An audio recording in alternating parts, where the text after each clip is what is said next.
Hello friends, I am Vasan. நம்ம என்ன பார்க்க போகிறோன்னா CCNA அப்படின்ற ஒரு கோர்ஸை பற்றி பார்க்க போகிறோம்.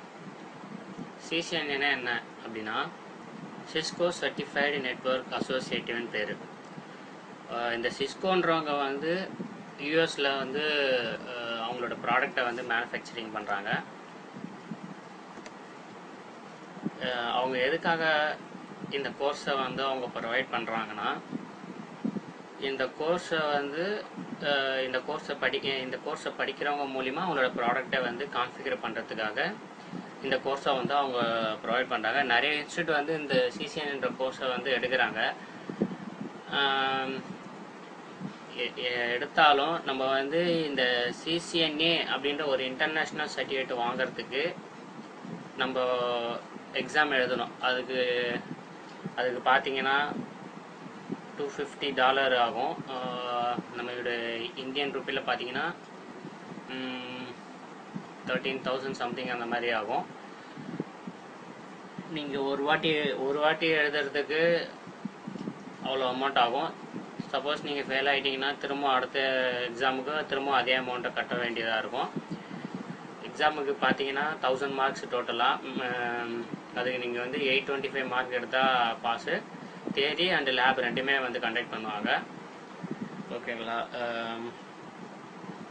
கொஸ்டின்ஸை பார்த்தீங்கன்னா objective types, multiple choice questions தான் இருக்கும். அதை பற்றி கவலை இல்லை. இப்போது கான்ஃபிகர் பண்ணுறதுனா என்ன அப்படின்னு பார்த்தீங்கன்னா, இப்போ நம்ம சிசிஎன்ஏக்கு வந்து நம்ம ஸ்விட்சிங் ரவுட்டிங்கை பற்றி படிக்க போகிறோம். சிசிஎன்ஏல இது ரெண்டு தான் இருக்கும். ஸ்விட்சிங் ரவுட்டிங்கை பற்றி நிறைய தனித்தனியாக படிக்கலாம். ஆனால் சிசிஎன்ஏன்ற கோர்ஸில் வந்து ஸ்விட்சிங் ரவுட்டிங்கிறத தான் மெயின் கான்செப்டாக இருக்கும். இப்போ ஒரு ரவுட்டரை நீங்கள் கான்ஃபிகர் பண்ணணும்னா அப்படின்னா அதுக்கு நீங்கள் வந்து ஒரு பேசிக்ஸ் ஃபண்டமெண்டல்ஸ்லாம் தெரிஞ்சிருக்கணும். என்னென்னு பார்த்தீங்கன்னா பேசிக் ஹார்ட்வேரை பற்றி தெரிஞ்சிருக்கணும், ஐபி அட்ரஸிங்கை பற்றி தெரிஞ்சிருக்கணும், ஐபி கான்ஃபிகரேஷனை பற்றி தெரிஞ்சிருக்கணும், ஐபி அட்ரஸ் எப்படி ஒரு டிவைஸுக்கு நீங்கள் ப்ரொவைட் பண்ணுறதை பற்றி தெரிஞ்சிருக்கணும், சப்நெட்டிங் பற்றி தெரிஞ்சிருக்கணும், ரவுட்டிங் லாஜிக் பற்றி தெரிஞ்சிருக்கணும், ஓஎஸ்ஐ மாடலை பற்றி தெரிஞ்சிருக்கணும். இதெல்லாம் தெரிஞ்சால் மட்டும்தான் நீங்கள் வந்து ஒரு ரவுட்டரை வந்து கான்ஃபிகர் பண்ண முடியும்.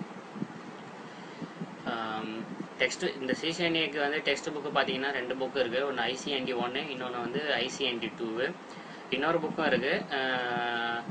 சைபேக்ஸ் பப்ளிகேஷன்றவங்க வந்து டோட்டல் லேமினேன்றவர் எழுதியிருக்காரு. அந்த புக்கை நீங்கள் ஃபாலோ பண்ணலாம். சரி, இப்போ நம்ம சிசிஎன்ஏ என்னன்னு பார்த்தோம். சிசிஎன்ஏன்றது என்னது? ஒரு நெட்வொர்க்கிங் கோர்ஸ் தான். நெட்வொர்க்னா என்ன அப்படின்னா,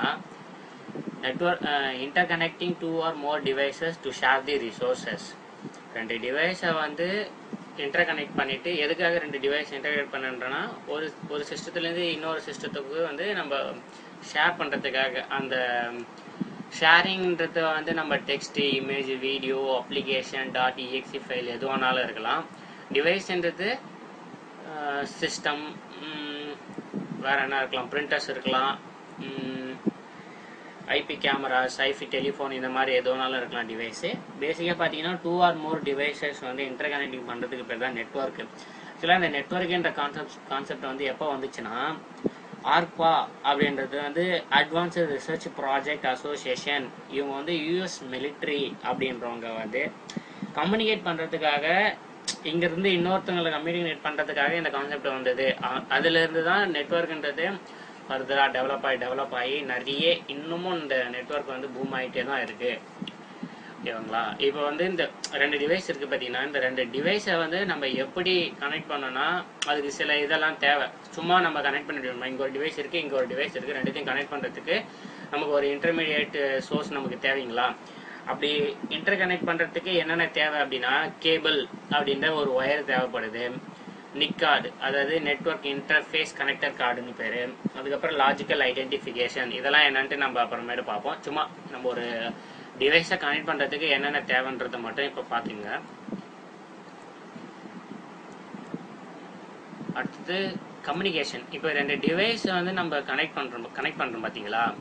அதில் வந்து வே ஆஃப் கம்யூனிகேஷன் ஒன்று இருக்குது. என்னென்னா, இப்போ வந்து சிம்ப்ளெக்ஸ் வே ஆஃப் கம்யூனிகேஷன் அப்படின்னா ஒன் வே கம்யூனிகேஷன். அதாவது உங்கள் டிவைஸால் ரிசீவ் பண்ண மட்டும்தான் முடியும். நீங்கள் வந்து எதையுமே சென்ட் பண்ண முடியாது. இப்போ நம்ம வீட்டிலலாம் பார்த்தீங்கன்னா டிவி இருக்கும். அந்த டிவியில் வந்து உங்களால் வந்து சேனல்ஸ் எல்லாமே ரிசீவ் பண்ண தான் முடியும். நீங்கள் ஏதாவது டிவி மூலியமாக அங்கே அனுப்ப முடியுங்களா? அனுப்ப முடியாது. அதேமாதிரி தான் பேஜரில் வந்து உங்களுக்கு வந்து மெசேஜ் ரிசீவ் ஆகும். நீங்கள் திரும்ப எதையுமே சென்ட் பண்ண முடியாது. ரேடியோ அதே மாதிரி உங்களால் எஃப்எம் கேட்க முடியும், ஆனால் எதுவுமே வந்து உங்களால் ரிசீவ் பண்ண முடியாது. அப்படின்ற ஒரு கம்யூனிகேஷனுக்கு தான் சிம்ப்ளெக்ஸ் டியூப்ளெக்ஸ் டிவைஸ்ன்னு பேர். அந்த மாதிரி டிவைஸ் எல்லாம் வந்து நமக்கு வந்து ஒன் வே கம்யூனிகேஷன் சிம்ப்ளெக்ஸ் டிவைஸ்ன்னு தான் சொல்லுவோம். அடுத்தது பார்த்தீங்கன்னா ஹாஃப் டியூப்ளெக்ஸ்.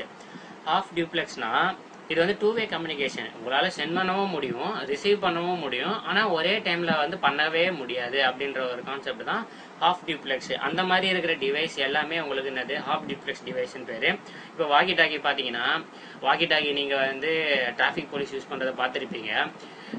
ஒருத்தர் பேசிகிட்டு இருக்கும்போது இன்னொருத்தர் பேச முடியாது. அவர் பேசுறது எல்லாமே நீங்கள் ரிசீவ் பண்ணிவிட்டு அதுக்கப்புறம் தான் நீங்கள் பேச முடியும். அதுதான் வந்து ஹாஃப் டியூப்ளெக்ஸ் டிவைஸ்ன்னு பேர்.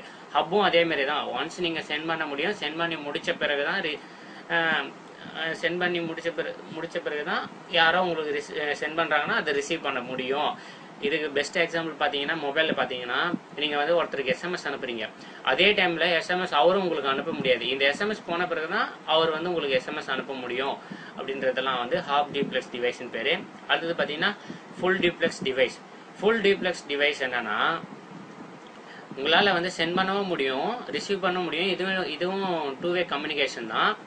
ஆனால் சென்ட் பண்ணுறது ரிசீவ் பண்ணுறது சேம் டைமில் உங்களால் பண்ண முடியும் அப்படின்றது தான் ஃபுல் டியூப்ளெக்ஸ். இப்போ பார்த்தீங்கன்னா நம்ம இப்போ இருக்கிற வேர்ல்டில் பார்த்தீங்கன்னா, நான் வீடியோஸில் பார்த்தீங்கன்னா எல்லா ப்ராடக்ட்டுமே மோஸ்ட்லி வந்து அவங்க வந்து ஃபுல் டியூப்ளெக்ஸ் அச்சீவ் பண்ணுற மாதிரி தான் எல்லா ப்ராடக்ட்டுமே அவங்க வந்து ப்ரொடியூஸ் பண்ணுறாங்க. ஆனால் சம்டைம்ஸ் இட் கான்ட்ரடிக்ட்ஸ். அப்படின்னா இப்போ பார்த்தீங்கன்னா இந்த டிவைஸை வந்து ஃபுல் டியூப்ளெக்ஸை நீங்கள் அச்சீவ் பண்ண முடியும். 2 டிவைஸ் கனெக்ட் பண்ணியிருக்கீங்க. இந்த டிவைஸும் வந்து ஃபுல் டியூப்ளெக்ஸ் அச்சீவ் பண்ணும், இந்த டிவைஸும் ஃபுல் டியூப்ளெக்ஸ் அச்சீவ் பண்ணும். ஆனால் இந்த 2 டிவைஸும் வந்து ஒரு இன்டர்மீடியட் டிவைஸால் நம்ம கனெக்ட் பண்ணியிருப்போம் பார்த்தீங்களா? அந்த டிவைஸும் ஒரு ஃபுல் டியூப்ளெக்ஸாக இருந்தால் மட்டும்தான் உங்களால் ஃபுல் டியூப்ளெக்ஸை வந்து நீங்கள் அச்சீவ் பண்ண முடியும். சப்போஸ் இட் இஸ் ஹாஃப் டியூப்ளெக்ஸ்னா you can't achieve the full duplex. So என்ன பண்ண, இப்போ ஒரு எக்ஸாம்பிள் பார்த்தீங்கன்னா, ஹப் இருக்குன்னு வச்சுங்க. 2 டிவைஸை நீங்கள் கனெக்ட் பண்ணியிருக்கீங்க. ஹப் என்ன டிவைஸ் பேசிக்காக பார்த்தீங்கன்னா, ஹப்பை பற்றிலாம் நம்ம பின்னாடி பார்ப்போம். ஹப்புன்றது இப்போதைக்கு ஒரு ஹாஃப் டியூப்ளெக்ஸ் டிவைஸ், ஓகேங்களா? சிஸ்டம் ஒன்று வந்து இந்த சிஸ்டம் வந்து ஃபுல் டியூப்ளெக்ஸ் தரும், இந்த சிஸ்டமும் ஃபுல் டியூப்ளெக்ஸ் தரும். ஆனால் ஹப்பு வந்து ஃபுல் டியூப்ளெக்ஸ் தராது. அப்படிப்பட்ட சுச்சுவேஷனில் என்னென்னா உங்களால் வந்து ஹாஃப் டியூப்ளெக்ஸை மட்டும் தான் அச்சீவ் பண்ண முடியும். அதாவது டிவைஸை பொறுத்து தான் உங்களால் ஃபுல் டியூப்ளெக்ஸை பண்ண முடியுன்றது தான் இது கான்செப்ட். ஓகேங்களா?